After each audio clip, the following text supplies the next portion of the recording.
Salam, 18 yanvar 2026-cı ildə uğur kurslarına keçirilən MESEY 3 11-ci siniflər üçün nəzərdə tutulmuş riyaziyyat suallarının izahına baxaq. Birinci sualımız ədədin tərtibinin 3 mislini soruşur. Bu ədəd standart şəkildə deyil.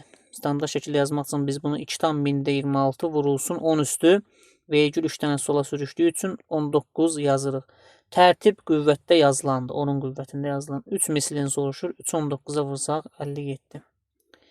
Növbəti bərabərsizlik. Biz bu ifadələrin hər birini sıfıra çevirən qiymətləri tapırıq. Birincidə 0, ikincisində 3, üçüncü ifadənin sıfıra çevirən qiymət 5-dir. Ədəd oxunda bunları qeyd eləsək, heç biri daxil deyil. 0, 3 və 5.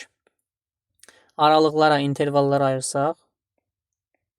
5-dən böyük hər hansı bir qiymət verib ifadədə yerinə yazsaq, yoxlasaq. 6 versək, biz ifadənin müsbət olduğunu görərik. 3 ilə 5 arasında bir 4 verib yoxlasaq, ifadənin mənfi qiymət aldığını görərik. Ümumi ifadədən söhbət gedir. 0 ilə 3 arasında misal üçün 2 verib x-ların yerinə 2 yazıb hesablasaq, müsbət ifadə alarıq. 0-dan kiçik. Misal üçün mənfi 1 verib x-ların yerinə yoxlasaq, müsbət yenə də ifadə almış olarıq. Bizdən də mənfi hissəni soruşur. Mənfi hissə 3 ilə 5 arasındadır. Cavab D variantı.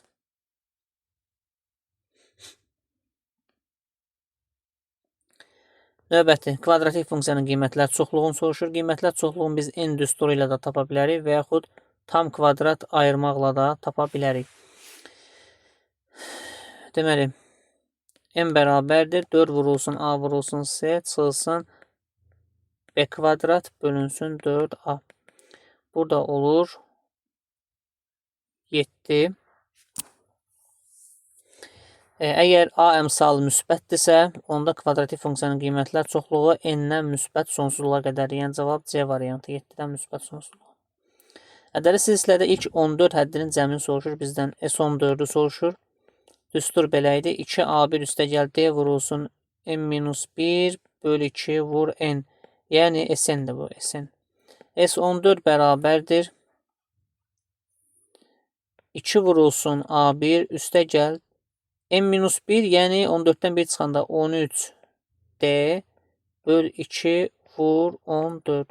2 üstə 5 10, 39 odan 49, 14 ilə 2 ixtisar gedir 7 qalır. 49-u 7-yə vurarıq. 343. Oturacaqları verib AD və BC olan ABCD trapesiyası. ABCD oturacaqlar görürük. AD və BC'dir. O nöqtəsi diaqonalların kəsişmə nöqtəsidir. Diaqonalları çəkirik və bu O nöqtəsi diaqonalların kəsişmə nöqtəsidir. AD-ni bizə 25 verib, BC-ni 15 verib, AC 24-dür. AO-nu soruşur. AO buradır. 24-dür. OC-ni deməli AC üzr istəyirəm, səhv yazdım. AC yox. AC yox. A10-u bizdən soruşur. Bura X yazıram. Ümumilikdə AC parçası 24 olduğu üçün yerə qalır 24 minus X.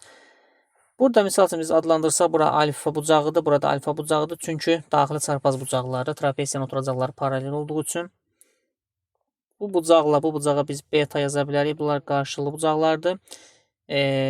Buradan alınır ki, yuxarıda gördüyümüz üç bucaqla aşağıda gördüyümüz üç bucaq oxşardır.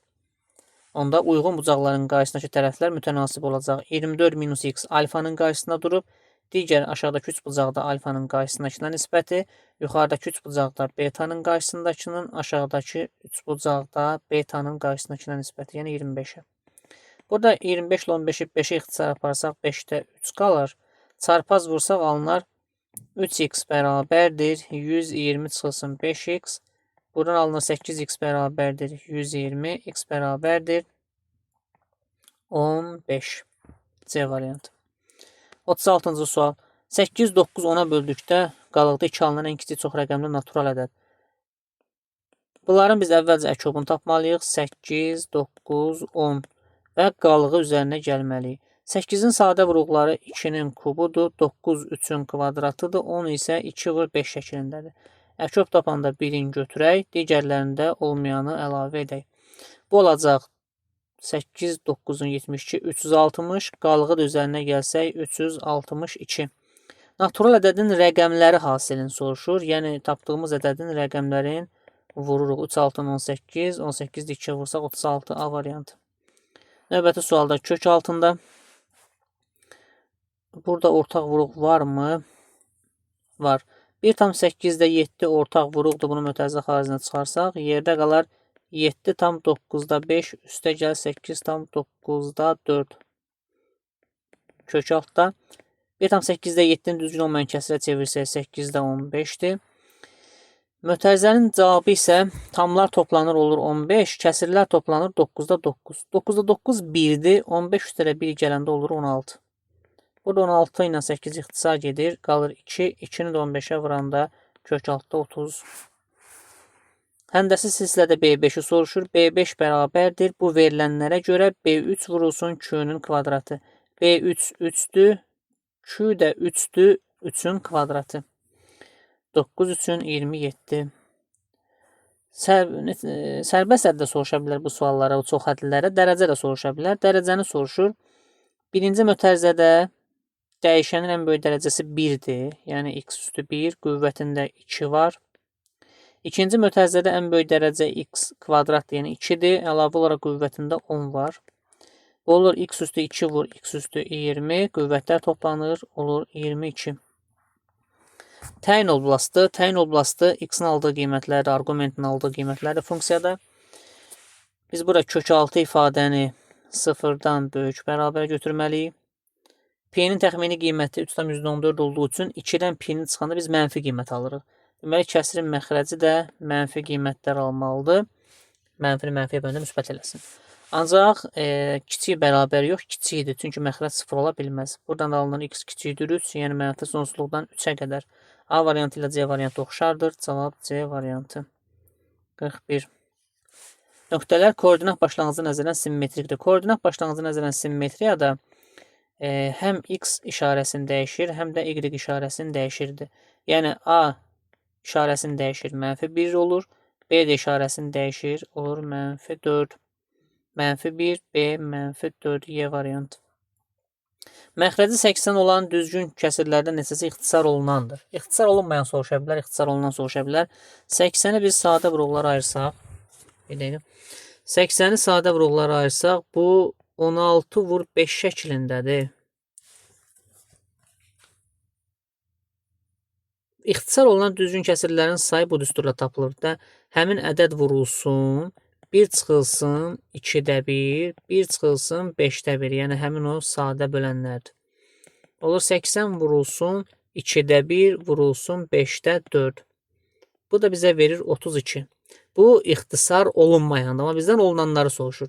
Məxrəci 80 olan neçə dənə düzgün kəsir var? 79 dənə. Bunun 32 dənəsi ixtisar olunmayandır. Yerdə qalır 47 dənə ixtisar olunan. Bu tənliyi biz həll edə bilərik bu şəkildə. X üstə gəl 1 bölü x bərabər 11 üstə gəl 11-də 1. Uzun bir yolla bunu orta məxrəcə gətirə bilərik. Onlar x kvadrat plus 1 bərabər. Bu da 11-də 121 üstə 1 122 eləyər. Çarpaz vuruq kvadrat tənliyi gətirməklə həll edə bilərik. Amma biz burada 11 tam 11-də 1-i 11 plus 11-də 1 yazdıq. Burada bir x-a 11, bir dəfədə 11-də 1 deyib 2 dənə fərqli kök tapa bilərik. Kiçik kökün soruşur 11-də 1. Verilən 44-cü sualda ifadənin hər tərəfinin kvadratı yüksəldirik. Olur birincinin kvadratı, üstə gəl ikincinin kvadratı, çıxılsın bunların hasilinin 2 misli. Bərabər 64. A-lar ixtisar gedir. A kvadrat üstə gəl 1 bölü A kvadrat. Mənfi 2-ni sağa atanda olur 68. Daha doğrusu 66. Bizdən də bu ifadəni soruşur. Cavab 66. Sabit funksiya üçün f3, f7, f11-in hasili 125-dir. F81-i soruşur. Sabit funksiya, yəni dəyişənin bütün qiymətlərində eyni qiymət alır. X-a nə qiymət veririksə verək, ifadəmiz eynidir. Tutaq ki, bizim f3-ümüz A-dırsa, f7-imiz də A-dır, f11-imiz də A-dır. Bunların hasilləri 125-dir. Alınır ki, A kub bərabərdir 125, deməli A-mız 5 imiş. Yəni bu funksiyaların hər birinin qiyməti 5-dir. Bizdən f81-i soruşur. Elə bunun da cavabı 5-ə bərabərdir. Çünki fx funksiyasının özü sabit funksiyadır. 46-cı sual. Tənliyinin həqiqi köklərinin sayını soruşur. Verilən ifadənin hər tərəfini, tənliyin hər tərəfini kvadrata yüksəldək. Alınan x kvadrat çıxılsın 6x üstəgəl 9 bərabərdir x plus 3-ə. X kvadrat çıxılsın 7x üstəgəl 6 bərabər 0 şəklində bir tənliyi alırıq. Hamısını bir tərəfə yığandı. Bu kvadrat tənliyin bir kökü 1, bir kökü 6'dır. Amma biz x tənliyimiz belə idi də. X-in yerinə biz 1 yazsaq, 1-dən 3 çıxanda -2 alınar və həqiqi kök yoxdur burada. Yəni 1 bizim kənar kökümüzdür. Tənliyin həqiqi köklərinin sayı 1 dənədir. Cavab 1. 6 yox ha, say soruşur. 1 dənə. M1-in dərəcəsi 5, M2-nin dərəcəsi 6-dır. M1-in dərəcəsi 5-dir, M2-nin dərəcəsi 6-dır. Yenə M1-in dərəcəsi 5, M2-nin dərəcəsi 6-dır. Çoxhədlərin dərəcəsi deyəndə içində ən böyüyünü götürürük. Dərəcəsi olan 6-dır. 6 qüvvət qüvvətə vurulur. Növbəti mötərizədən böyük qüvvət 6-dır. Burada da qüvvət qüvvətə vurulur. Sonda vurmada qüvvətlər toplanır. 6 2-nin 12, 6 5-in 30. Bu bizə verir 42. Yəni burada M1-in qüvvəti ilə M2-nin qüvvəti toplanıb çıxılmır. İçində ən böyük olan götürülür. 2, 6 5-in 30. 2 rəqəmli ədədin 50%, 2 rəqəmli ədədimiz olsun AB. 50%, yəni AB vur 50 bölü 100. Onun rəqəmlər cəminin, yəni A plus B-nin 3 mislinə bərabərdir. Yəni vur 3. Burada ixtisar gedir 2 qalır. AB-nin açılışını biz bilirik 10A plus B-dir. Bölü 2 bərabər 3A plus 9. Hər tərəfini 2-yə vursaq 10A. Bir dəqiqə. Bura A plus 3 yox. A plus B yazmalıydım mən. 3A plus 3B'dir burada. 10A üstəgəl B bərabərdir 6A üstəgəl 6B. A'ları bir tərəfə, B'ləri bir tərəfə yıxsaq 4A bərabər 3B alınır. 4A bərabər 3B bərabərliğini ödəyən sonsuz sayda ədəd var. Sadəcə AB ədədindəki A və B rəqəmlərdir 1-dən 9-a qədər. Ancaq bu şərti ödəyənlər A3, B4 olanda mümkündür. Yəni həmin ədədimiz 34 imiş.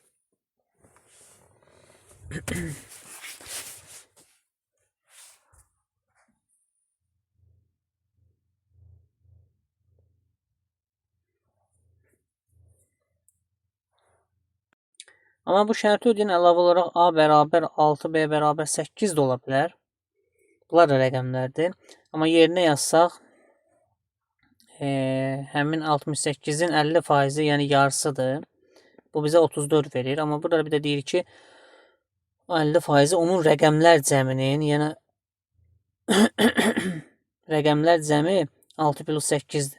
3 mislinə bərabərdir. 6 üstə 8 14, 14-ü çevirəndə 42 eləyir. Bunlar fərqli ədədlərdir. Cavab 34.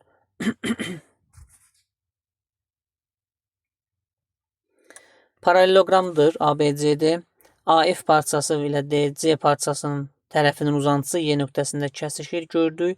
AD-ni verib 12, SY-ni verib 4, BF-i verib 6, AB tərəfinin uzunluğunu soruşur.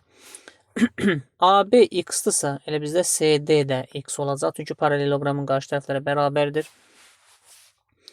Həmçinin AD 12-dirsə, BC də 12-dir. Onda biz FC parçasını tapa bilərik. 12-dən 6 çıxmaqla 6 tapırıq. Burada gördüyümüz balaca üçbucaqla bütöv gördüyümüz üçbucaq oxşardır. Səbəb odur ki, bu alfa bucağı həm balaca üçbucağa aiddir, həm böyük üçbucağa. Burada C bucağı görürük. Burada yazacağım beta bucağı ilə D'də yazacağım beta bucağı eynidir. Çünki onlar uyğun bucaqlardır.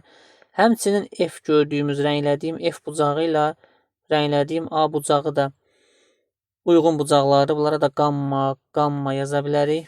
Onda bir üçbucağın iki bucağı digər üçbucağın iki bucağına konkurent oldu. Deməli bunlar oxşardır. Yəni alfanın balaca üçbucaqda alfanın qarşısındakı tərəfin, böyük üçbucaqda alfanın qarşısındakı tərəfə nisbəti. Sonra qammanın qarşısındakı tərəfin, yəni 4-ün böyük üçbucaqda qammanın qarşısındakı tərəf 4 plus x-a nisbəti.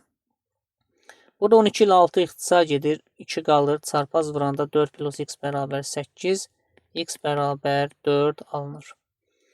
Növbəti 50 Verilən bərabərliyi əldə etmək üçün x minus 4, x plus 4 şəklində yaza bilərsiniz.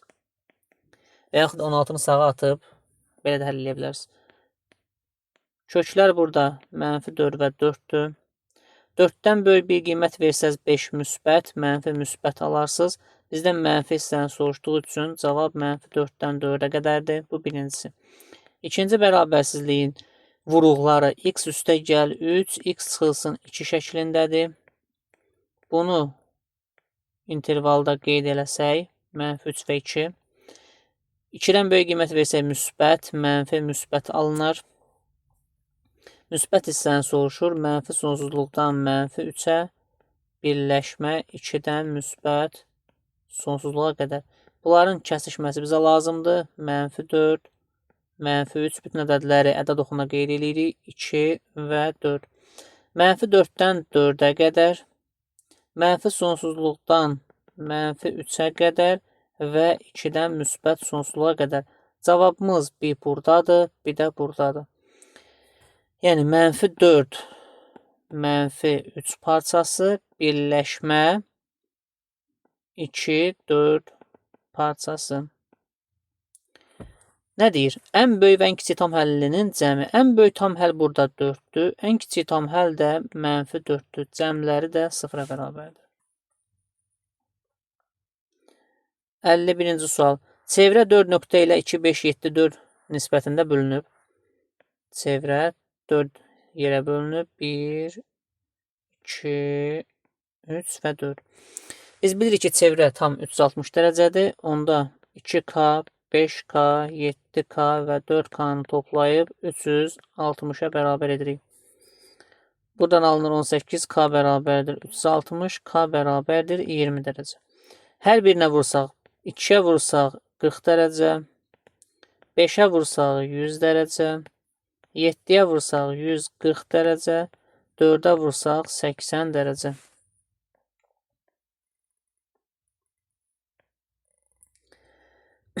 Çevrənin bir qövsü oldu 40 dərəcə, digər qövsü 100 dərəcə, digəri 140, digəri isə 80 dərəcə. Deyir ki, təpələri həmin nöqtələrdə olan dörbucaqlının böyük bucağı. Misal üçün, bax, bu dörbucaqlının bu bucağı ki var, bərabərdir söykəndiyi qövs var. Bu 40 ilə 100. Bunların cəminin yarısı olacaq 70. Buradakı bucağımız söykəndiyi, bu daxilə çəkilmiş bucaqdır. Buradakı bura A yazaq. A bucağı daxilə çəkilmiş bucaqdır. Söykəndiyi qövs 40 ilə 80-dir. Toplayıb 2-yə bölürük. Olur 60. Həmçinin bu olsun B, bura olsun C, bura olsun D. C bucağı isə 100 və 140-ın cəminin yarısıdır. Yəni 120. B bucağı da 80 ilə 140-ın yarısıdır. 110 dərəcə. Dörbucaqlının böyük bucağını bizdən soruşur. Cavab bucaq C bərabərdir 120 dərəcə. ABC üç bucağında ABC BD tənböləndir. Tənbölən çıxdığı bucağı yarıya bölür. AB 6-dır, BC 8-dir. DC çıxılsın AD 4-dür.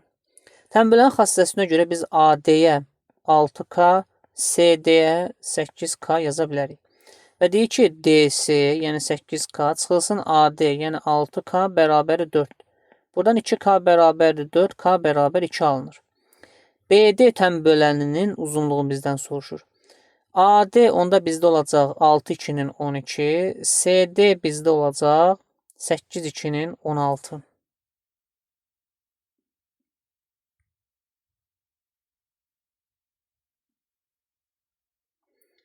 BD tənböləninin uzunluğunu soruşur bizdən. Tənbölənin uzunluğu burada DC çıxılsın AD bərabər 4 olarsa, BD tənböləninin uzunluğun tənbölən düsturuna görə burada nəsə yanlışlıq oldu. Çünki kökdən mənfi çıxmayacaq. Belə olacaq. 6 vur 8 çıxılsın 12 vur 16. Nəsə burada yanlışlıq var biraz. Növbəti suala keçək. Modullar cəmi 0-a bərabərdirsə, burada x minus m üstəgəl 5 bərabərdir 0. Y üstəgəl n minus 15 bərabər 0. Hər bir modulu 0-a bərabər edirik. Buradan alınır x çıxılsın m bərabərdir mənfi 5. Y üstəgəl n bərabərdir 15. Tərəf-tərəfə toplasaq, bizə x plus y görürük burada və əlavə olaraq mənfi n üstəgəl n bərabərdir 10. X plus y-in cəmin bizə 6 verib.